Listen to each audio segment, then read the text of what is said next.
All right, well, hello and welcome to the Rochdale and Early Cooperative Movement webinar.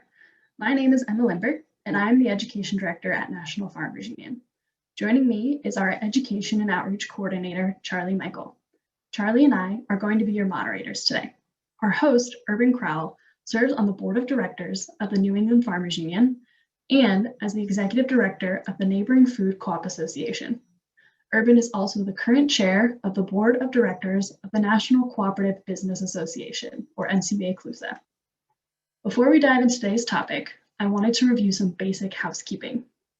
We will be taking time at the end of the webinar to answer any questions, but you're welcome to enter any questions into the Q&A throughout the presentation. Throughout this session, we encourage you to share your ideas for future co-op webinar topics in the chat function. We are recording this presentation and we will post a copy for you to review later this week. All the chats will be recorded, so if there are any unanswered questions, we will be able to capture them and hopefully answer them in a future webinar. If you're unfamiliar with National Farmers Union, our mission is to advocate for family farmers and ranchers through education, legislation, and cooperation.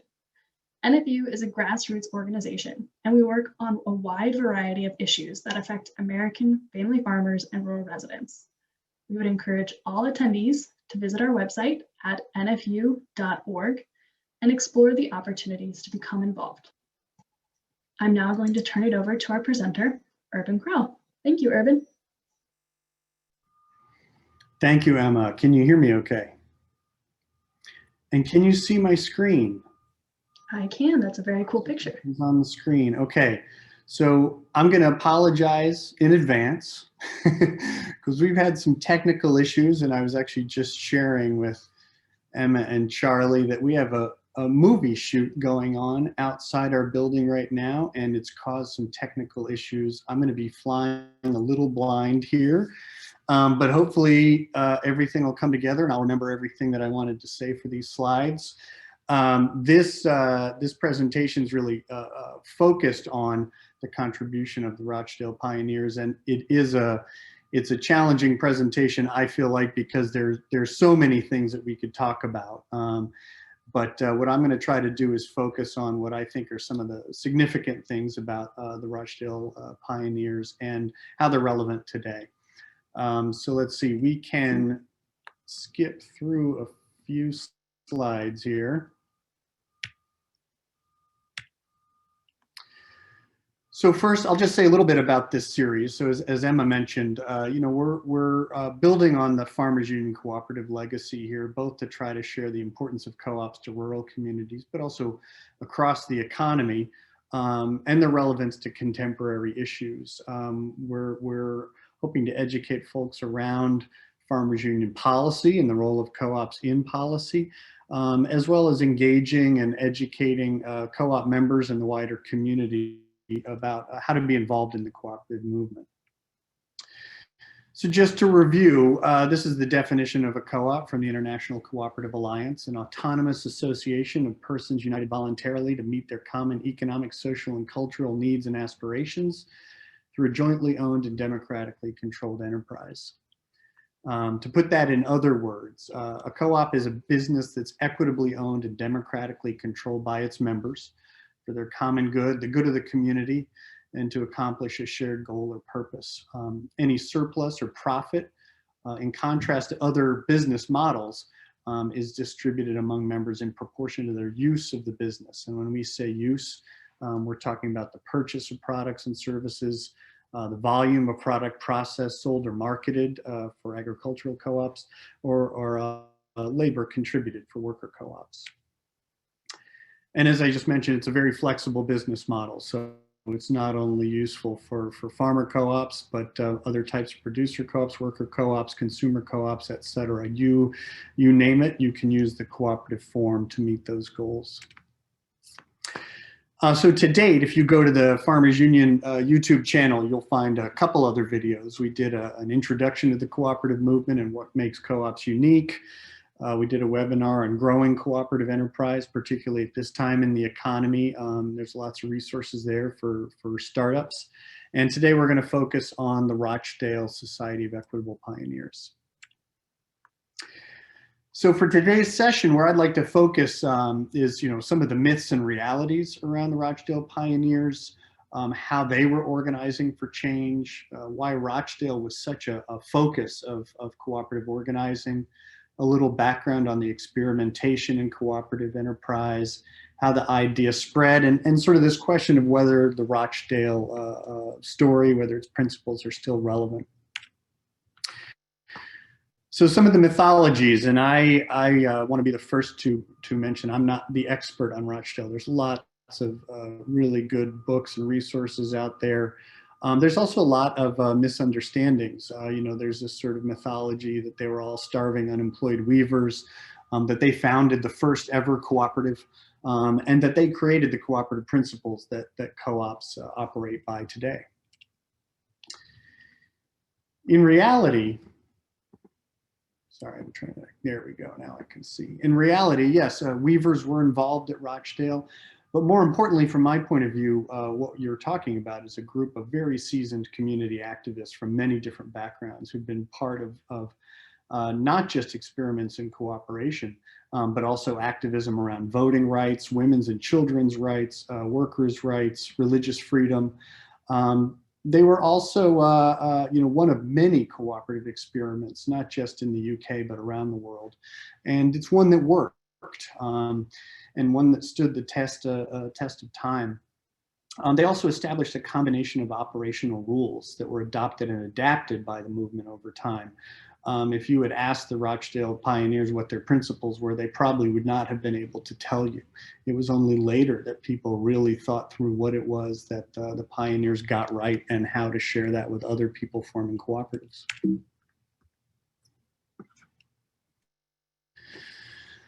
So the Rochdale Society of Equitable Pioneers was founded in 1844 by a group of weavers, workers, community activists. It was a member-owned grocery store. Its primary purpose was to provide pure, affordable food to people in the community. But they also had this very broad vision for a cooperative society. And in doing so, they established rules for cooperative success and growth that many organizations followed later on. The way you might frame it is the pioneers were building on diverse traditions and previous experiments in cooperative enterprise. Within 8 years, the model that they created had received legal recognition in the UK. And then as the impacts of the Industrial Revolution and capitalism spread rapidly internationally, their model and its legal structure were shared and adapted by communities around the world to meet their needs. It was not until, let's see, the International Cooperative Alliance was actually founded in 1895 to unite, represent, and serve co-ops worldwide. But it wasn't really until the 30s that they really looked at and tried to elucidate the principles of the Rochdale pioneers. So what were the pioneers struggling against? The Industrial Revolution in England was devastating on working people and their communities. You saw a dramatic dislocation of local economies, disruptions of agriculture, a rapid mechanization that involved greater efficiencies, but also produced a concentration of economic control and dramatic redistributions of wealth. Poor working conditions were rampant. There was environmental degradation. It was very hard to find quality food at affordable prices. And the government was very slow to respond to the needs of working people and the poor. And in addition, you had very limited democratic rights. Working people were still unable to vote unless they were property owners. One sort of piece of evidence of the sort of dramatic impacts of the Industrial Revolution was the role of children. And as quoted here, child labor was not a discovery of the Industrial Revolution, but it certainly took advantage of it in a scope that was never really seen before. And one of the places that you saw the impacts was in child mortality. And this is from a study of the impact on human health in Sheffield, not far from Rochdale, in the 1830s and 40s. And you can see the mortality rate up to a year old was 250 per thousand, or 25%. And that rate only went up higher by 5 years to over 50%. So you could compare that to an infant mortality rate of just 5.6 per thousand in the US today. And the primary cause of death, or the leading cause of death at that time, was consumption or tuberculosis, which is, known as an affliction of poverty. It results from poor working conditions, from close living quarters, from lack of medical care.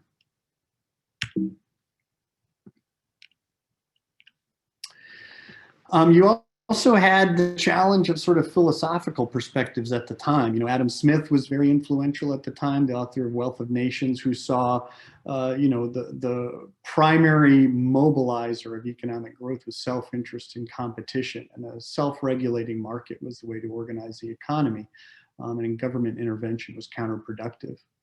You also had Thomas Malthus, who you may be familiar with, who's a cleric and scholar, who argued that population will inevitably grow and crash in response to the availability of food. So helping the poor only makes the problem worse. And this sort of built on this sense that the poor were responsible for their own problems, and that it was not really for anyone to try to solve those issues.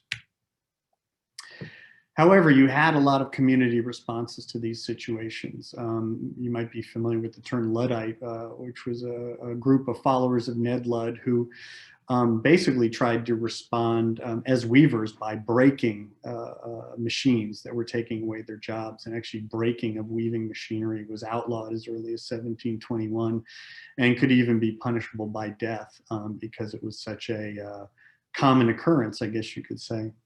You also had Chartists, or voting rights activists, who were also very aligned with anti-slavery movements, trade unions, women's rights movements, children's rights movements, movements for free trade, which at that time actually meant something much more like fair trade, religious freedom, utopian movements, friendly societies, which we might think of today as sort of nonprofit mutual aid models, and then experiments in cooperative enterprise.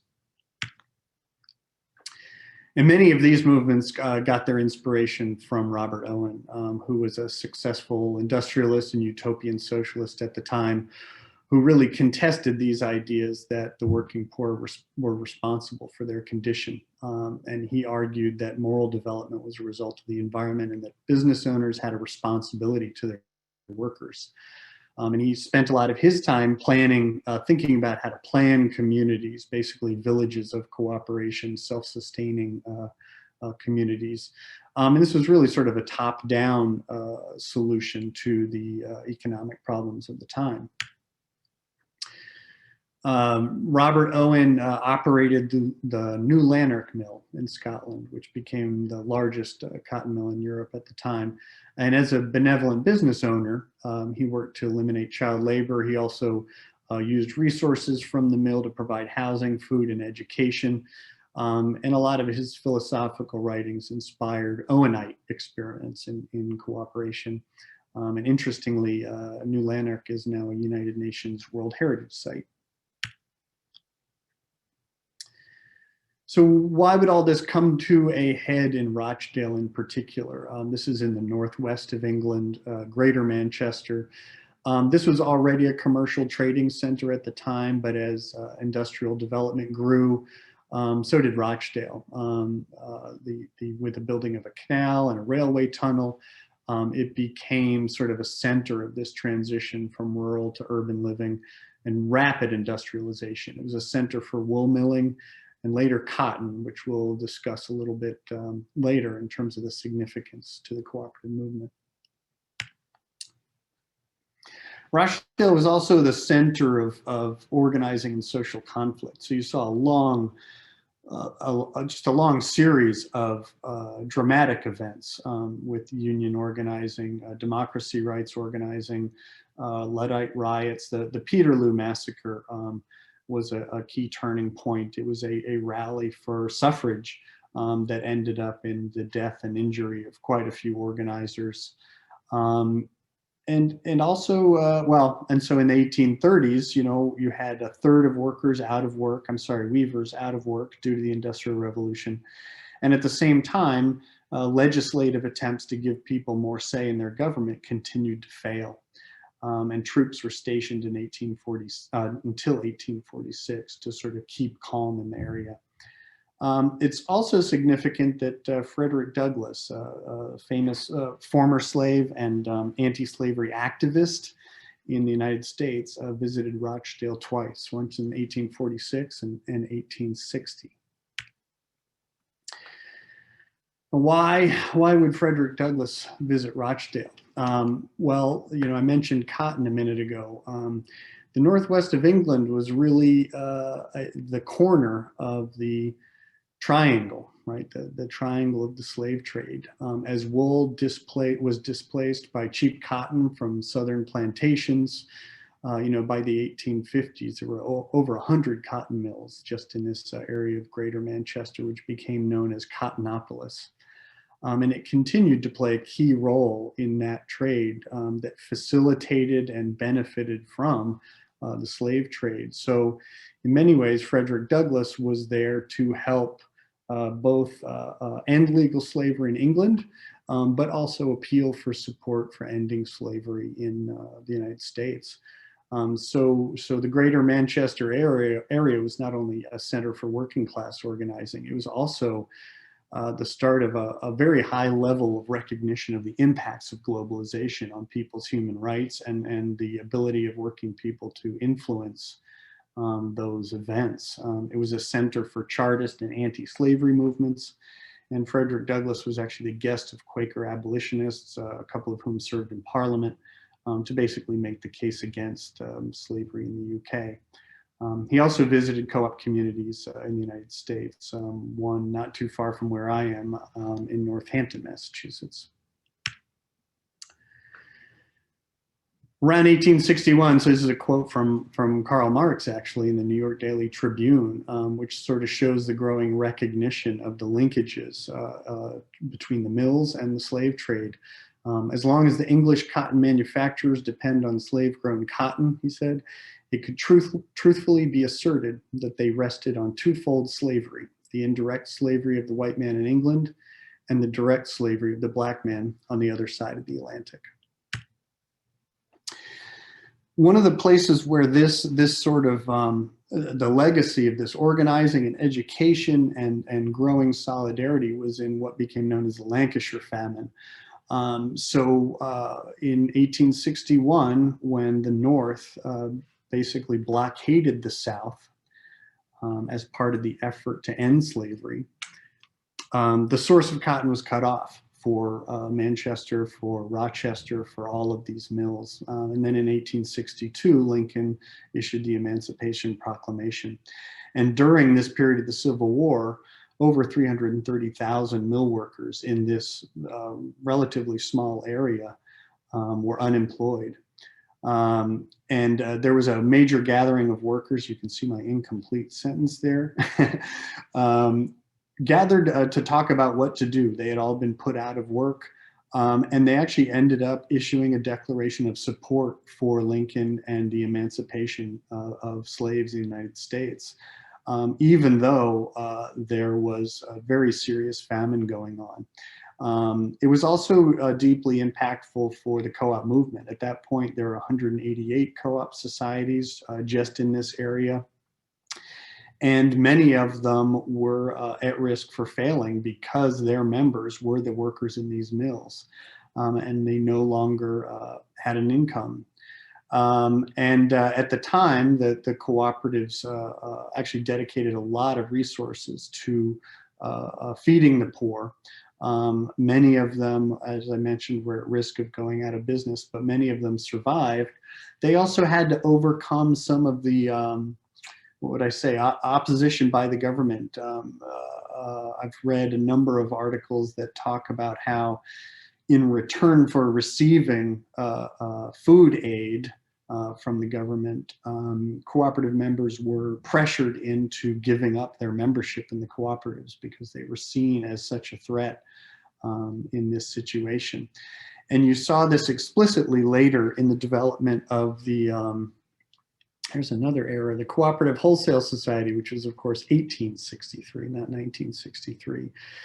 which was a secondary co-op of cooperatives, which was basically organized to overcome these challenges of getting supply and enabling the co-ops to survive. And this photo here is of the emblem of the Cooperative Wholesale Society, which was labor and weight. And it was a sheaf of wheat, the principle being a single straw of wheat is easily broken, but a sheaf of wheat is very hard to bend or break.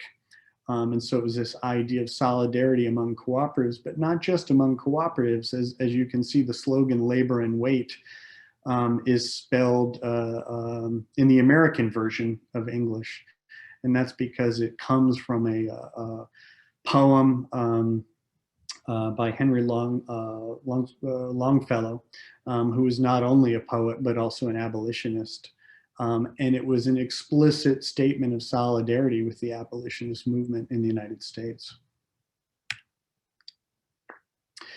So where did the Rochdale experiment come from?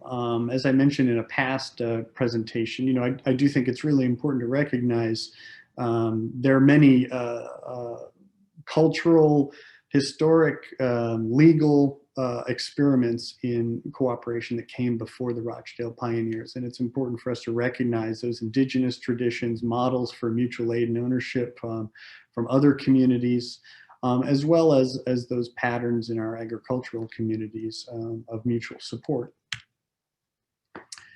And there's also some very formal models that you may or may not be familiar with that predated the Rochdale pioneers by quite a bit. For example, in 1752, Benjamin Franklin founded what was really a mutual for protection from loss against fire. There were the Fenwick Weavers in Scotland in 1767, the African Mutual Aid Society in Rhode Island in 1780.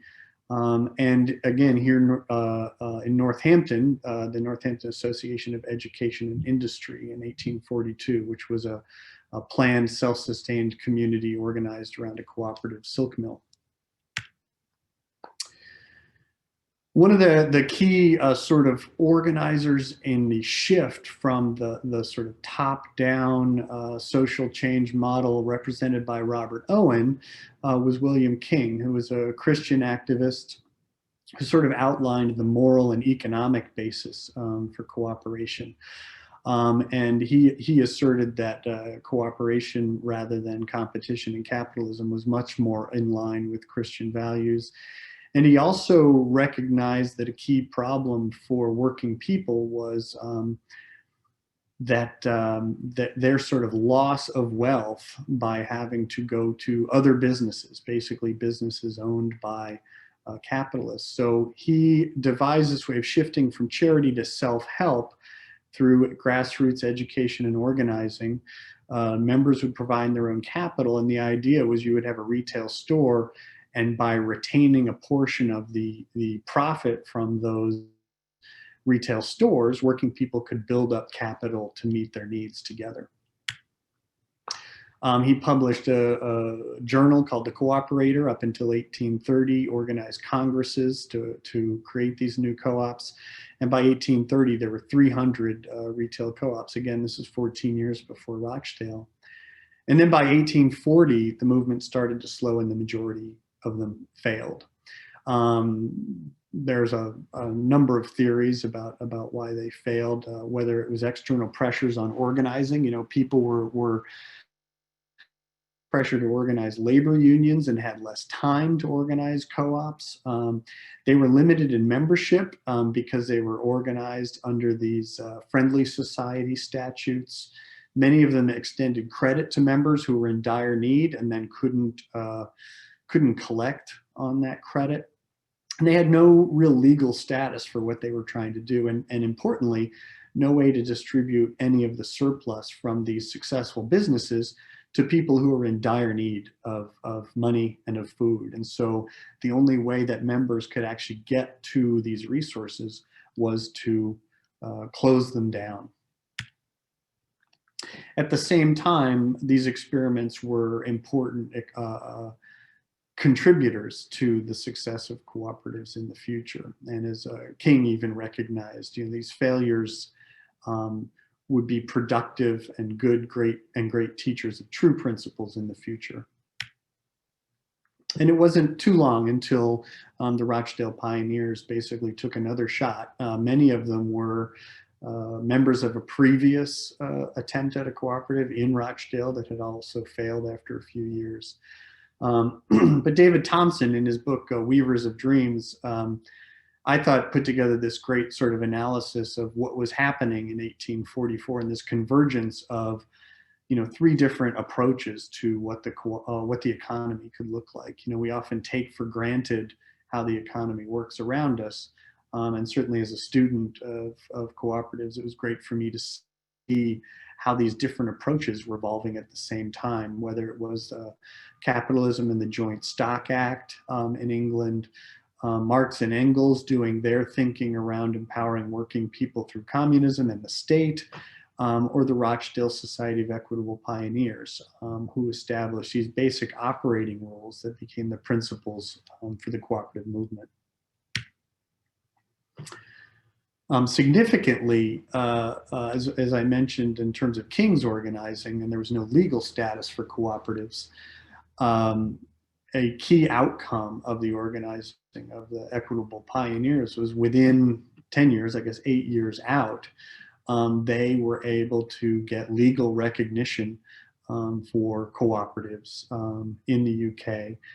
The Industrial and Provident Societies Act of 1852 basically legitimized their rules and methods for operation, specifically returning surplus to members based on their use, a limited return on any outside capital, and one member, one vote. And so this legitimizing of the model enabled its rapid growth, followed by 10 years later, an amendment to the act that actually increased the share limit on members to £200 and also enabled co-ops to invest in each other. So very quickly, the pioneers were able to recruit allies to get recognition for their business model.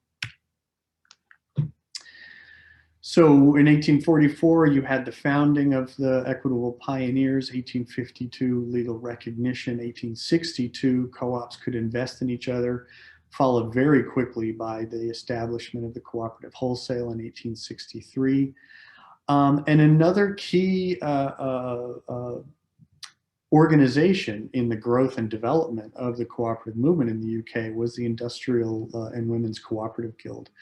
And I think it's important to recognize, as I mentioned earlier, some of the challenges the pioneers and others were trying to overcome was this lack of voting rights. And both working men and women did not have the vote in Parliament until long after they had had the vote in their cooperatives. Women could be members alongside men. They were independent members. They collected the dividend as individuals. And I think that this built a level of confidence and organizing skill and organizing skill among women within the cooperatives to later become key players, not just in the growth of the cooperative movement, but the securing of voting rights for women in the UK and in other countries. And then by 1914, the Rochdale co-ops had grown to 1,400 co-ops with about 3 million members. So not only did people in the UK start to recognize the growth of Rochdale, but people around the world started to notice and very quickly started to adopt the Rochdale model. You saw rapid growth across Europe, and in the United States, by 1920, you had 2,600 societies supported by a national association. Just to note a few of the organizations that were advocates of the Rochdale model, certainly quite a few of them were active in agriculture. The Grange, which was originally organized as sort of a body to try to reconcile farmers from the North and the South after the Civil War, eventually became much more focused on empowering family farmers through the cooperative model. You also had the Farmers Alliance, the American Society of Equity, significantly the National Farmers Union, and W.E.B. Du Bois, who is a scholar, founder of the NAACP and an author on the cooperative movement in African American communities, founded the Negro Cooperative Guild with the spread of the Rochdale model as a key focus.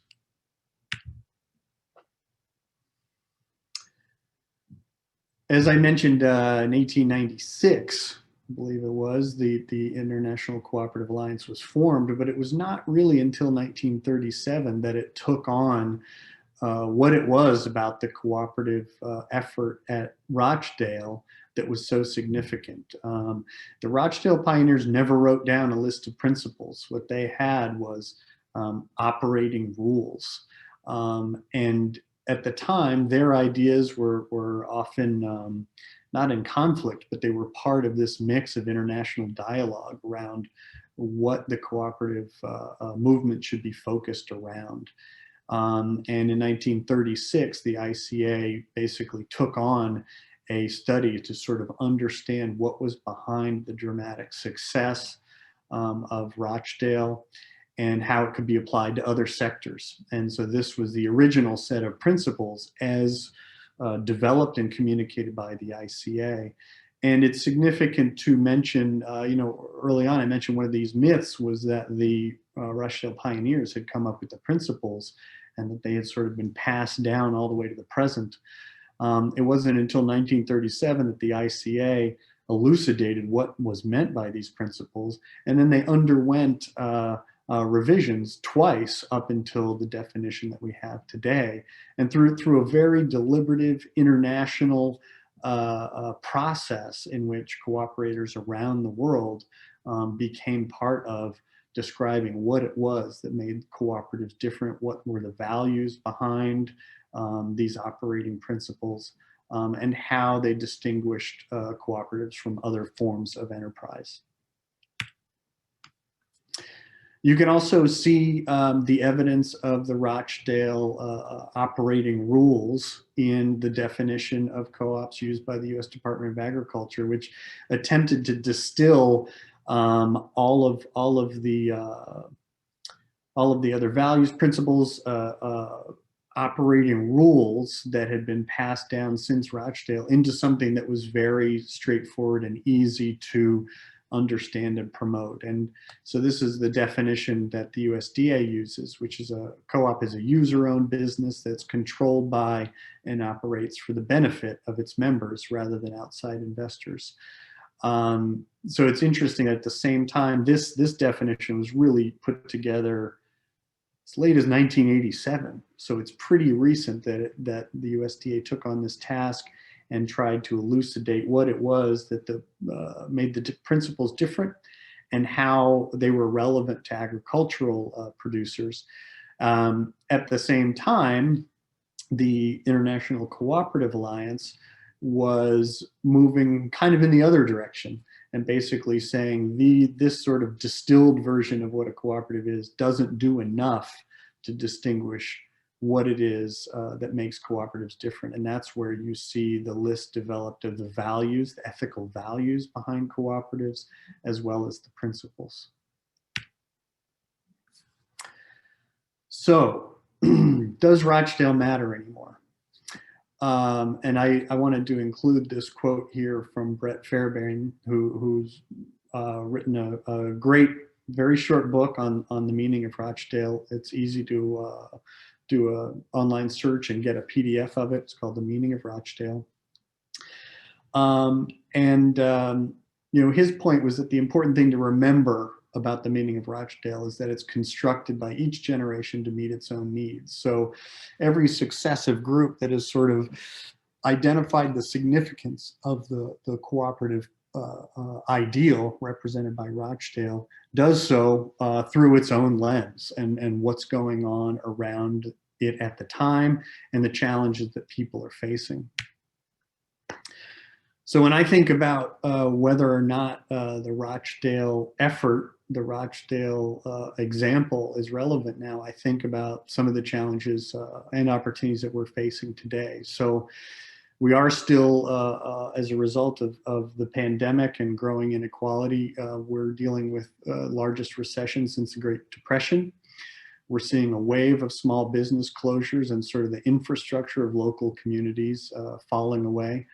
We're seeing dramatic unemployment and growing job instability, housing insecurity, hunger and food insecurity, climate change, systemic racism and economic inequality, and limited government intervention. And while we're seeing some glimmers of more support coming from the government, and also significantly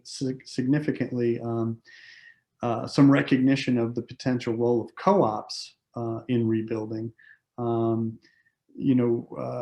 we still have a long way to go. And I think the challenges we're facing right now need much more sort of attention, and we as communities need more tools to help us rebuild, and hopefully rebuild in a way that's not just better, more resilient, more sustainable, but also more inclusive.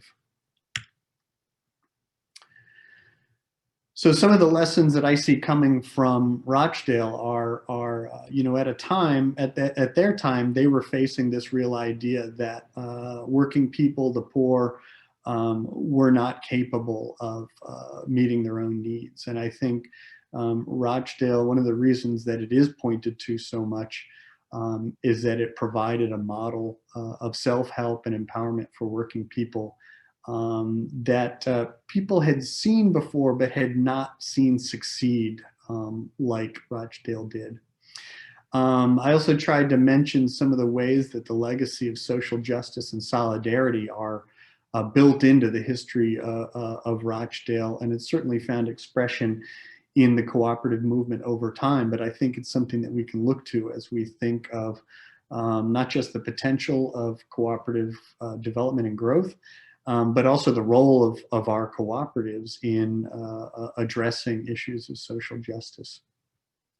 They also demonstrated a viable economic alternative at a time when what was being presented was no alternative. And I think that that's a challenge we have today as we see the dramatic growth in very large corporations, the widening gap between haves and have-nots. The cooperative model offers a very different approach that puts people at its center rather than capital.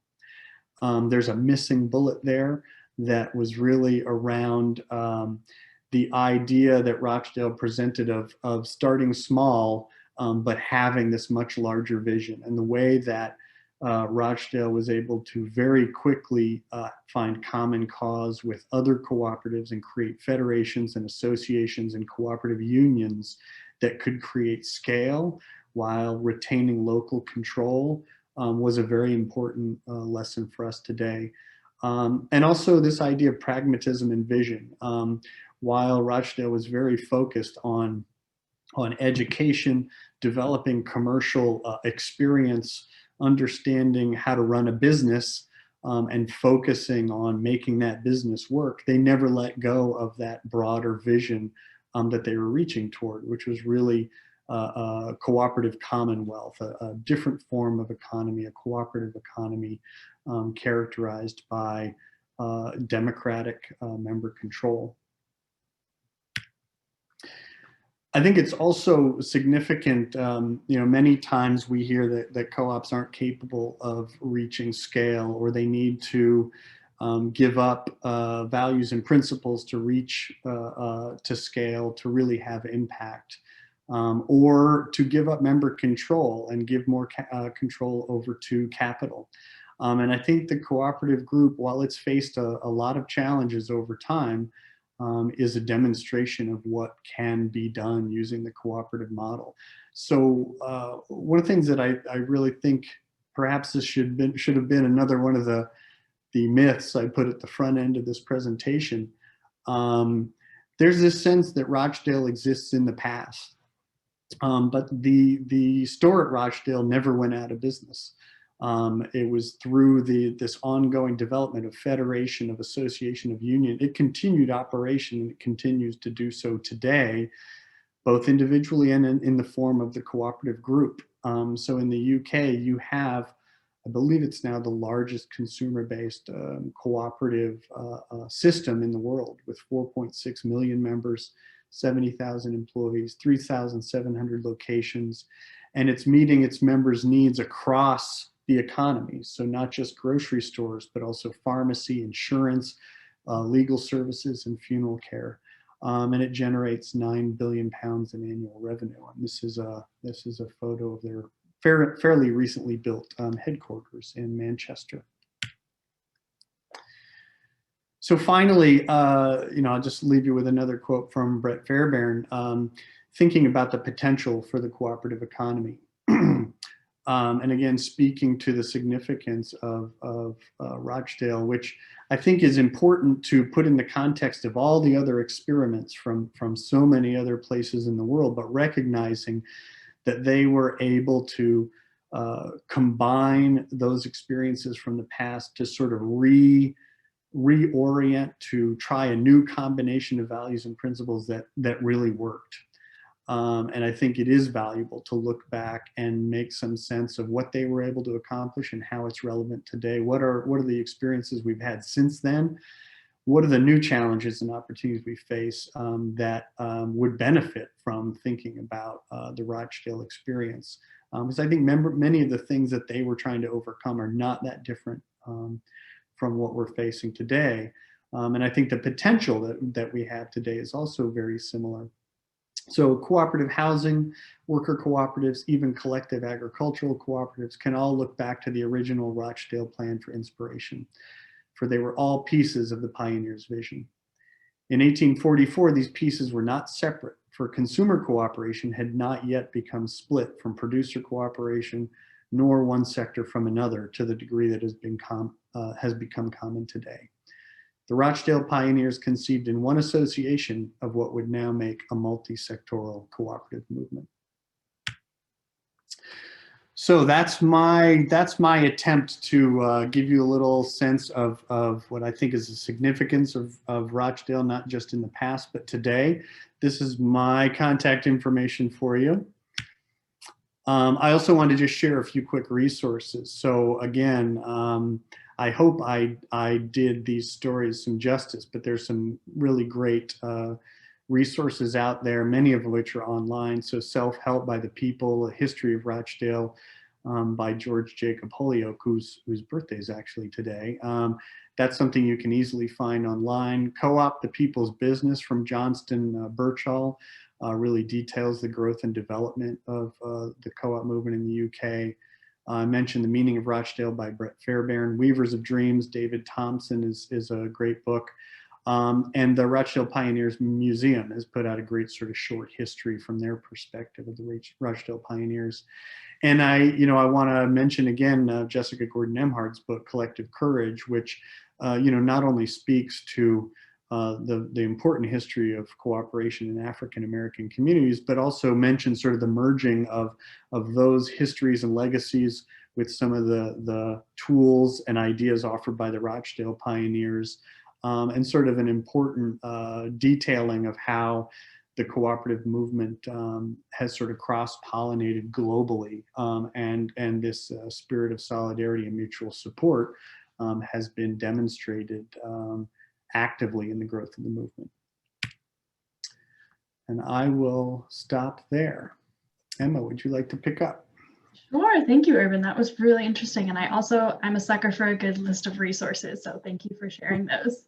And again, thank you so much for your presentation today. And as we said earlier, Urban is working on a series of webinars for us. A few of them are already up on our YouTube page, and there are more to come. So stay tuned. We will definitely reach out with some information on that.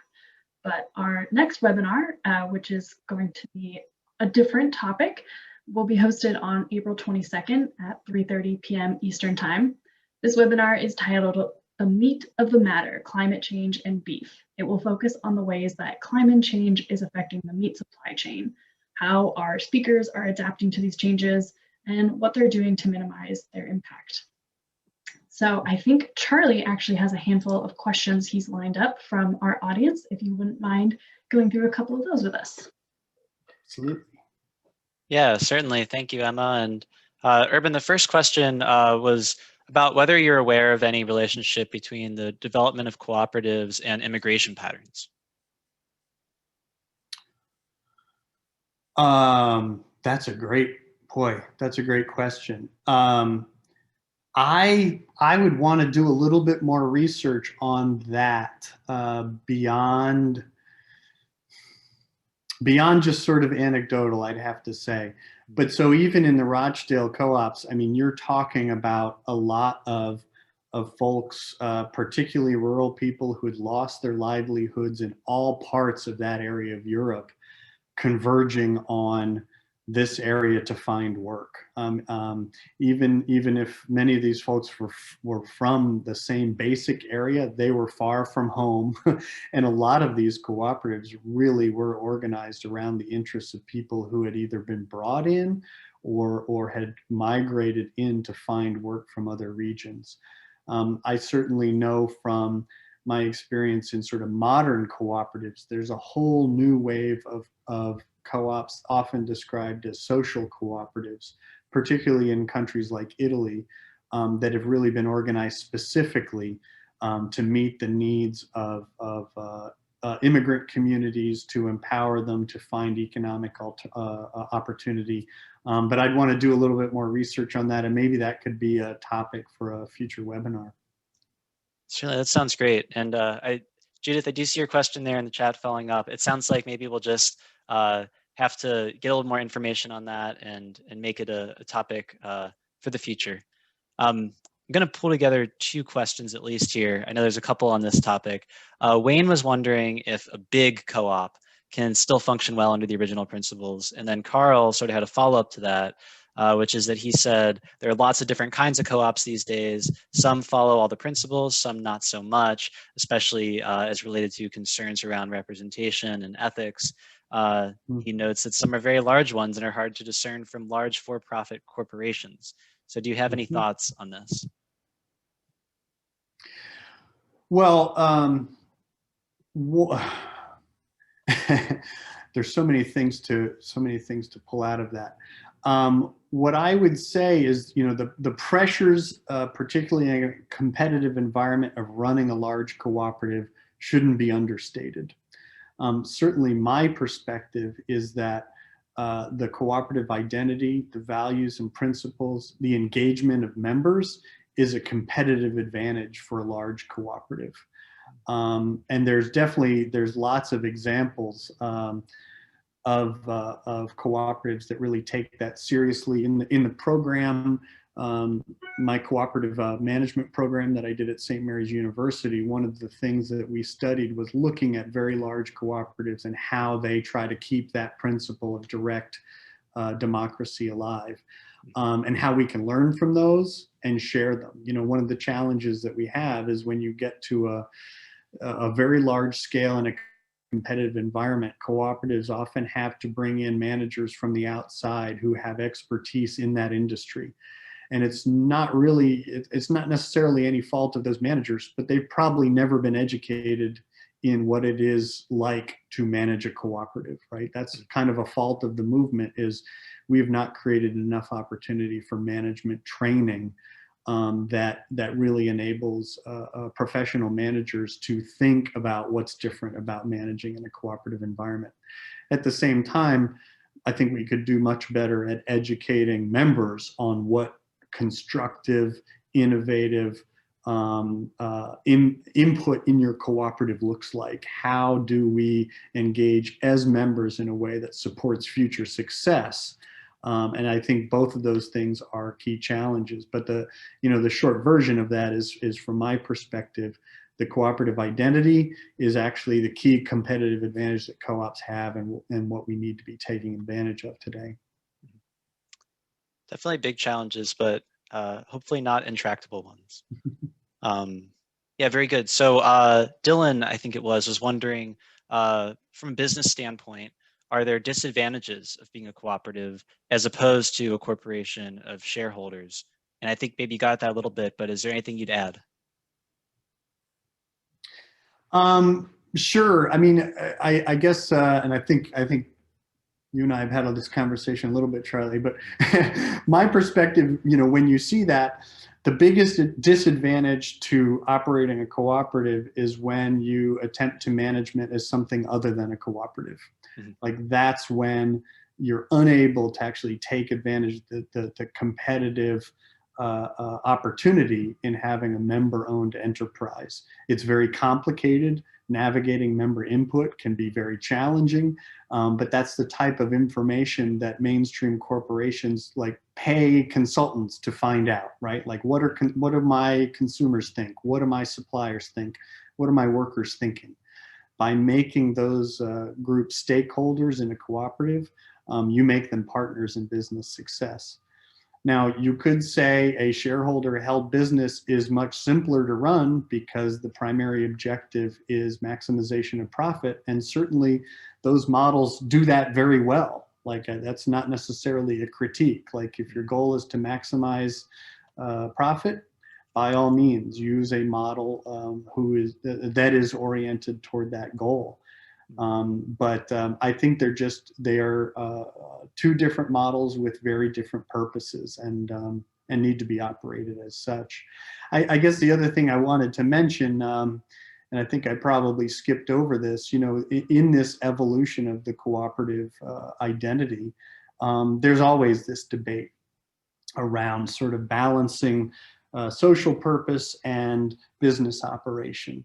And there's also another group that says you can't really separate those two. And one of the discussions that's being had right now, I think I saw someone mention credit unions, is in the next evolution of the cooperative identity, what is the place of diversity, equity, and inclusion?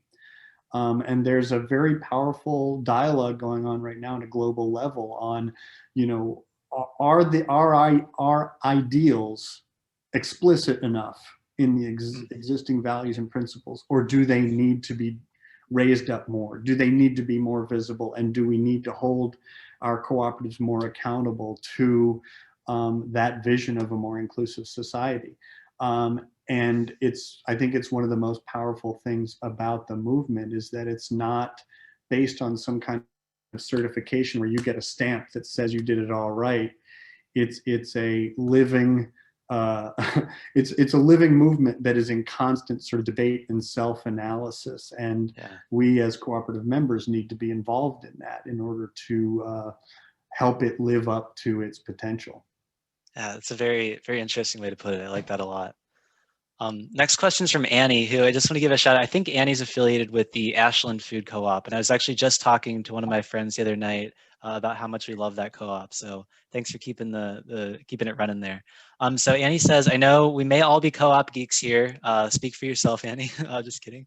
But what do you think is the best way to inform our co-op members about this rich history in a way that they can receive it and be inspired by it? Annie Hoy, correct? That's it, yeah. First, hi, Annie. Yeah, I think that's an ongoing question, and I hope I did an okay job of that. I think that one of the things that's significant is trying to find a way to make these stories relevant to people in their lives today, right? Whatever it is that people are wrestling with, what their concerns are, what their ideals are for the future. What are the stories that we can bring forward from this movement that speak to that? And certainly at this moment, I think when we're having a lot of debates about racial and economic justice, about voting rights and participation in democracy, about sustainability, about the purpose of business, I think that there are a lot of stories to bring forward to people describing, this isn't the first time we've wrestled with these questions, and it's helpful to know our ancestors have wrestled with these questions and they've come up with ways of trying to address them, and we can learn from those and continue to build on them. And certainly some of the resources that the Cooperative Heritage Trust that runs the Rochdale Museum has tried to put together things like videos.